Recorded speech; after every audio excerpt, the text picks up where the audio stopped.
Dites-moi, monsieur Lenz, pensez-vous que les Invalides étaient le lieu idéal pour recevoir mon corps? Ou aurais-je dû reposer ailleurs, peut-être aux Tuileries ou à Ajaccio, près des miens? Sire, dans votre testament, vous avez demandé à reposer sur les bords de la Seine, au milieu de ce peuple français que vous avez tant aimé.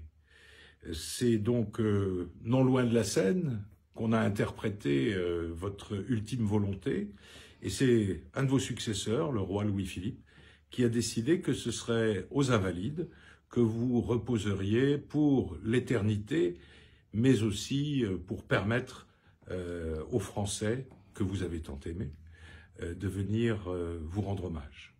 Mais dites-moi, monsieur Lenz, si j'étais mort en France, aurais-je été mieux traité ou aurait-on tenté de m'effacer plus rapidement encore? Votre successeur a évidemment tenté ce qu'on appelle aujourd'hui un coup politique. Je pense que vous comprenez l'expression. C'est-à-dire qu'il voulait, en organisant une grande cérémonie autour du retour de vos cendres, un peu tuer le parti bonapartiste qui commençait à reprendre du poil de la bête.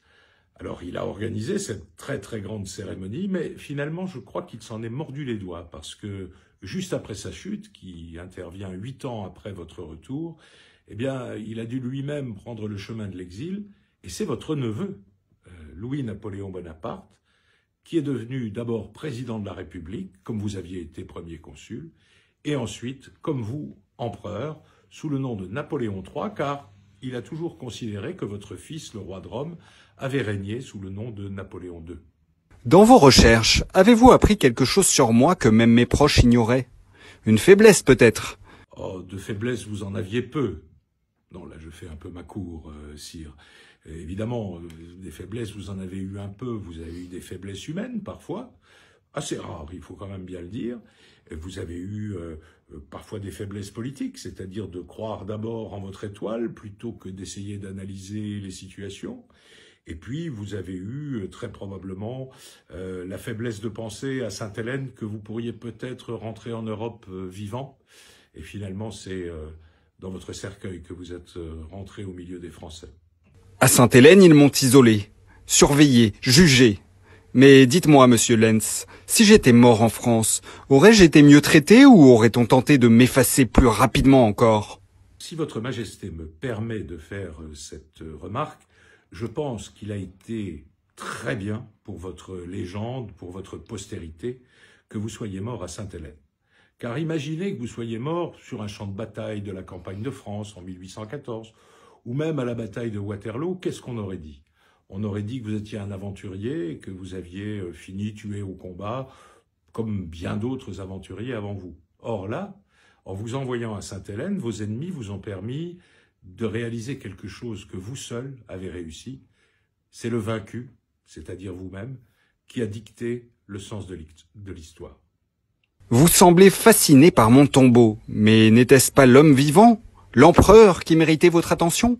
Pour de très nombreux Français, votre tombeau a été longtemps un lieu de pèlerinage. Il l'est un peu moins aujourd'hui, il est devenu un lieu touristique, mais vous avez quand même 1 million de visiteurs par an, voire même certaines années, un peu plus. Et ce tombeau, je l'ai vu lorsque j'étais petit.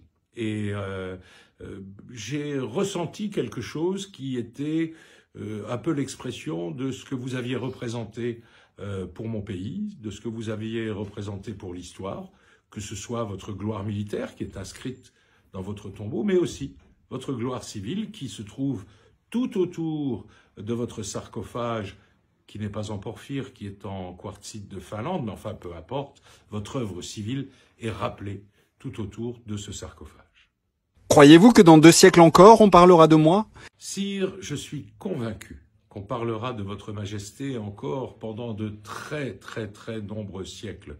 Parce que, et vraiment, je ne fais pas ma cour là, hein, parce que vous êtes un personnage comme il y en a très peu dans l'histoire de l'humanité. Vous êtes bien sûr un conquérant, mais vous êtes aussi un réformateur, un créateur de société, et au fond, un des derniers grands hommes de notre histoire qui nous a véritablement fait ressentir l'idée de gloire et la fierté d'être français.